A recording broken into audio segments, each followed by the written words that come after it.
Bonjour tout le monde, je vous retrouve aujourd'hui pour une nouvelle vidéo que j'avais uploadée sur ma chaîne, mais je m'étais rendu compte qu'en fait le son avait complètement bugué, c'est-à-dire qu'il y avait il y avait 2 minutes de son et puis plus de son sur toute la vidéo. Donc me voilà pour recommencer aujourd'hui donc ma review du livre Armada de Ernest Cline, parce que je pouvais pas passer à côté de la review de ce livre, quoi, fallait que je recommence la vidéo. Donc me revoilà. Donc Ernest Cline, c'est l'auteur du bouquin Ready Player One, qui est un des bouquins que j'ai préféré lire l'an passé, parce que bon, il est sorti avant ça, mais moi c'est l'an passé que je l'ai lu. C'est vraiment un bouquin que j'ai adoré. Donc il fallait que je lise son deuxième livre et j'ai pas pu attendre qu'il sorte en français. Donc ici il est en anglais et il n'est pas encore sorti en français, mais ça ne saurait tarder. Donc je ne vais pas vous lire le résumé puisqu'il est en anglais, je vais tout simplement vous parler du livre. Alors il s'agit de l'histoire de Zach Lightman, qui est donc un adolescent de la quinzaine d'années qui vit dans un petit village aux États-Unis et il est complètement nerd, c'est un gros fan de jeux vidéo. Il passe son temps à jouer aux jeux vidéo, il passe son temps à regarder des films de science-fiction.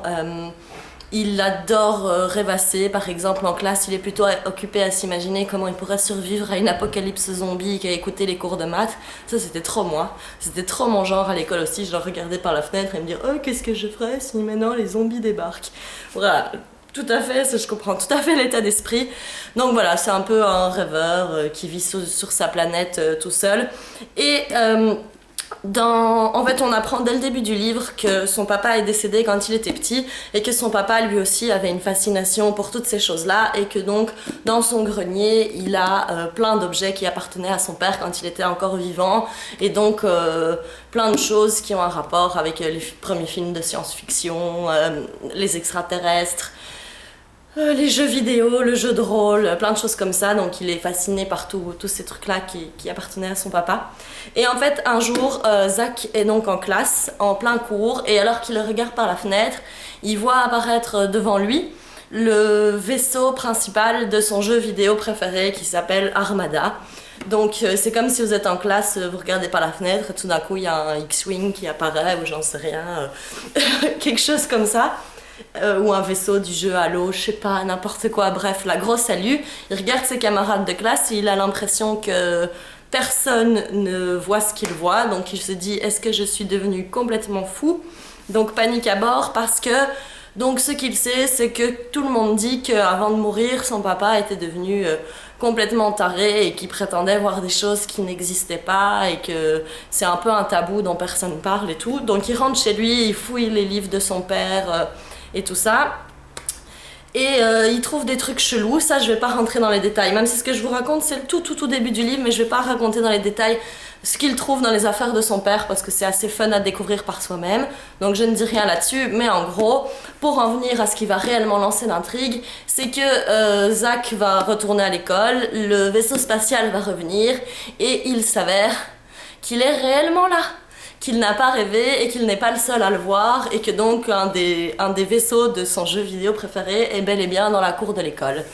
Alors Zach va donc être embarqué dans une course folle, n'est-ce pas, pour sauver le monde, rien que ça, en utilisant ses talents aux jeux vidéo. Et donc il va être embarqué dans un truc de fou, n'est-ce pas? Donc je vais pas trop vous en dire, mais en gros, les aliens envahissent la planète, il est temps de la sauver! Et pour cela, on va utiliser les talents des meilleurs joueurs de jeux vidéo du monde! Alors si ça c'est pas le pitch du siècle, moi je sais pas ce qu'il vous faut, hein. Personnellement, moi ça c'est vraiment, quand j'ai lu le résumé, je me suis dit mais c'est trop bien!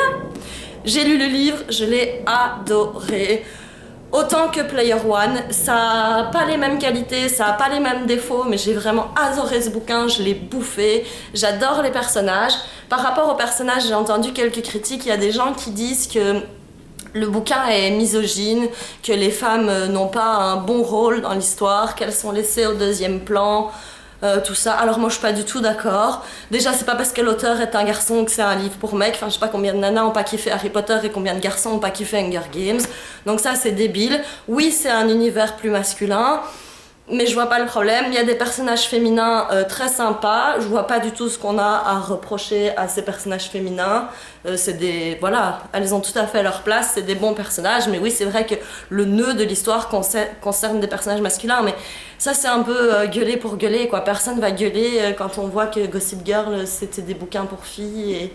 Enfin voilà, soit ou plein d'autres trucs. Bon, là, il y a des gens qui disent « Ah, c'est trop pour les garçons ». C'est pas trop pour les garçons, je vous promets. Moi, je suis une fille, j'ai kiffé ce bouquin. Ensuite, ce que je peux vous dire, c'est que la fin donne clairement envie d'une suite.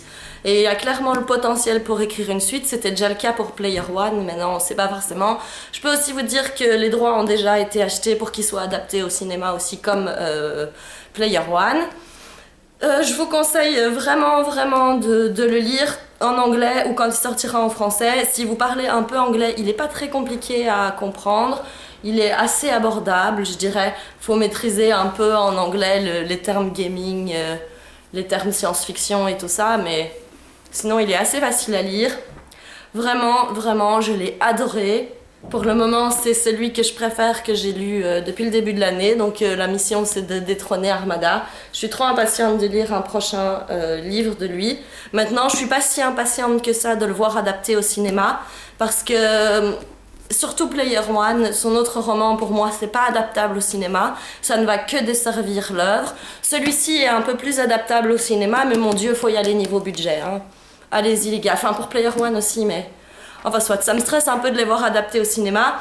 Je ferai certainement des vidéos film versus livre quand ils apparaîtront au cinéma parce que j'ai tellement adoré ces livres que je n'ai pas le choix. Voilà, c'est comme ça, vous allez en entendre parler, Ernest Cline. Pourquoi je fais ça? Enfin voilà, j'espère que cette vidéo vous aura plu. Si vous avez lu Player One, si vous avez lu Armada, si vous en avez envie, dites-moi tout ça dans les commentaires. Et voilà, je vous retrouve très bientôt pour une autre vidéo. Gros bisous!